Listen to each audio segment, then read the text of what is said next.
já tivemos antes da pandemia para facilitar, para fixar. E depois, à medida que nós formos avançando, nós continuaremos acrescentando mais conteúdo aí. Vamos lá.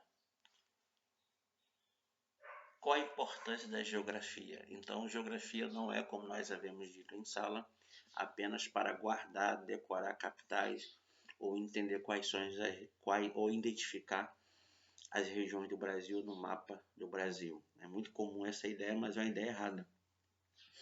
Porque há uma necessidade de conhecer o espaço geográfico que está em constante mudança.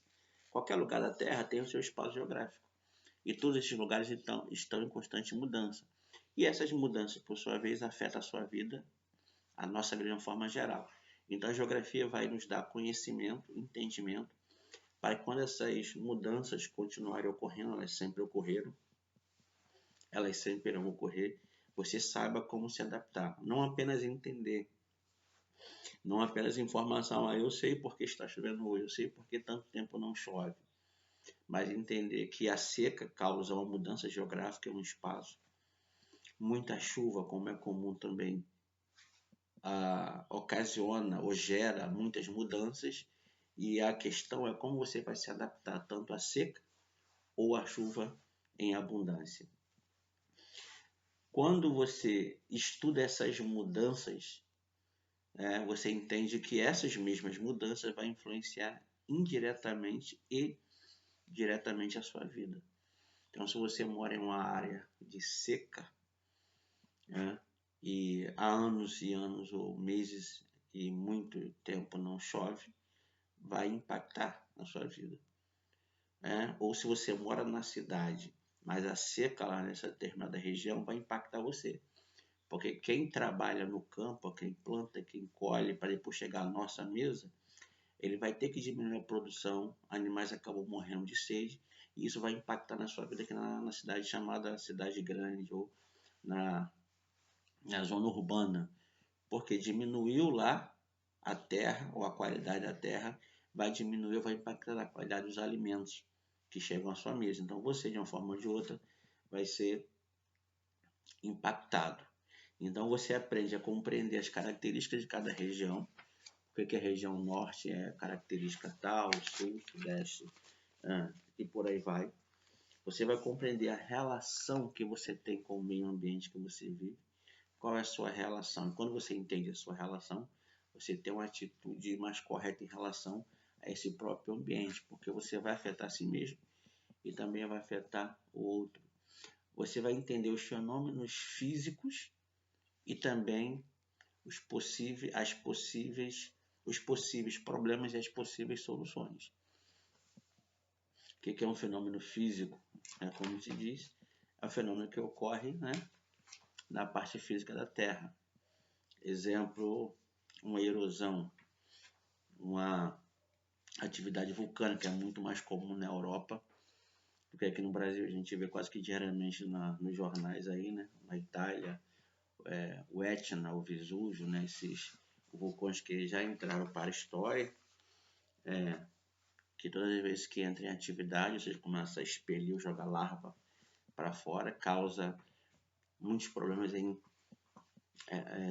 diretamente àqueles povos ou cidades que estão localizadas mais próximos deles. E só para relembrar, eu vi na história lá em Pompeia, uma cidade romana, que um determinado vulcão lá, ele entrou em erupção, ele destruiu toda a cidade, praticamente todos os moradores morreram. Então olha como isso acarreta um impacto forte e é um fenômeno físico. O que é o solo? É uma camada superficial onde tem vida. Então onde você pisa é solo. O solo não é somente essa parte terrestre que nós vemos, mas embaixo das águas, dos mares, oceanos, também há solo. E tanto acima ou fora das águas como dentro, permite vida. E essa vida também ela tem uma importância muito grande no planeta, que tudo pertence a uma cadeia de fenômenos que vai se juntando e aí vai permitindo vida, tanto humana como animal, como planta, e por aí vai. E como esses solos se formam? quando os diversos tipos de rochas ou materiais orgânicos vão se decompondo, vão se destruindo aos poucos, vão sendo lançados no próprio solo e aí vai surgindo outras camadas de solo. Basicamente temos 3 tipos de rochas que dão origem ao solo. As magmáticas, como diz, vem do magma, então um vulcão entrou em erupção, sai uma lava extremamente quente, depois passa um tempo, se resfria, e quando se resfria vai ficando dura e endurecendo, e dali surge a rocha chamada magmática, que vem de magma, que é essa larva incandescente que os vulcões expelem.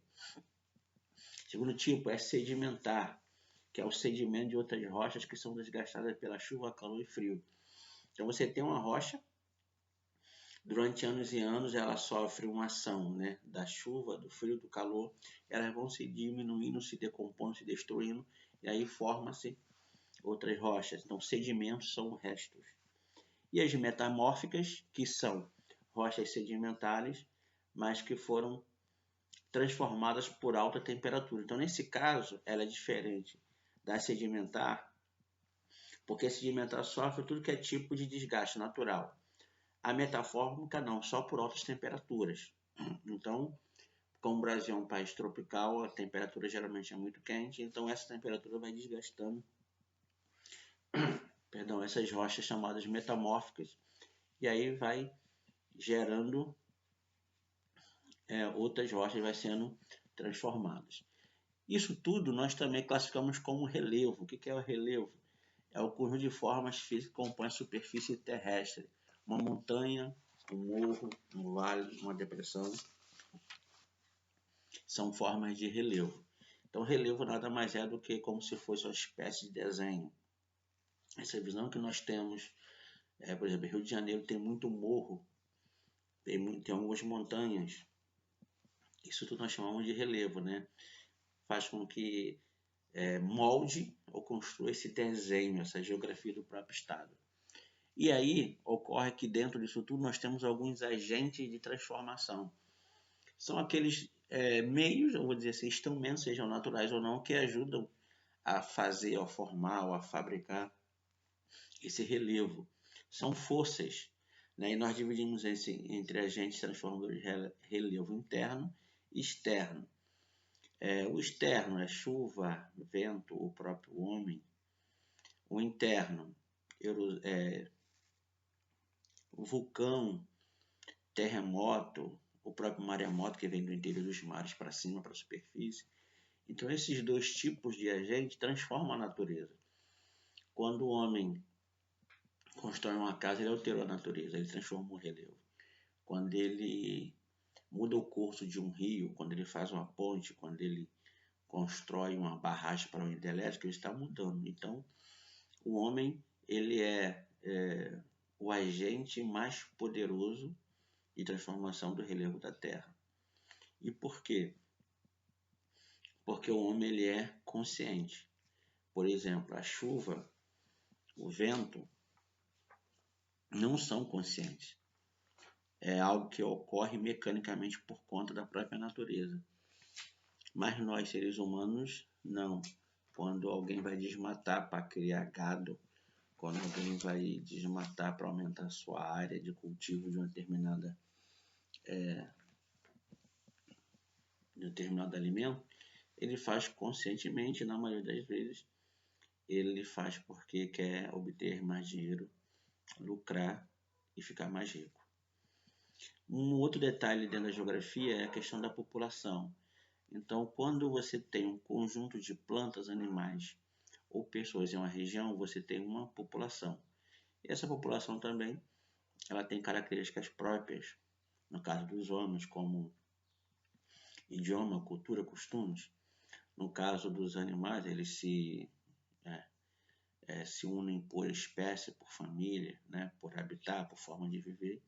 E plantas também, de acordo com cada região, né, plantas da região sul, diferente do norte, nordeste, e por aí vai.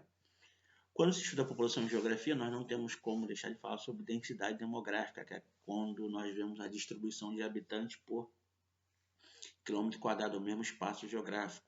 Então, densidade demográfica, quando a gente entende, né, que há um grupo de pessoas em um espaço geográfico e aquela forma de convivência, aquela numeração, a forma que eles convivem, está dentro do estudo da densidade demográfica. E aí, ao longo da história, duas formas foram estudadas.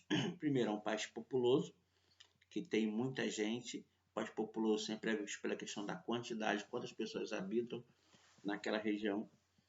Nós temos também um país povoado. O país povoado é aquele que tem uma distribuição melhor.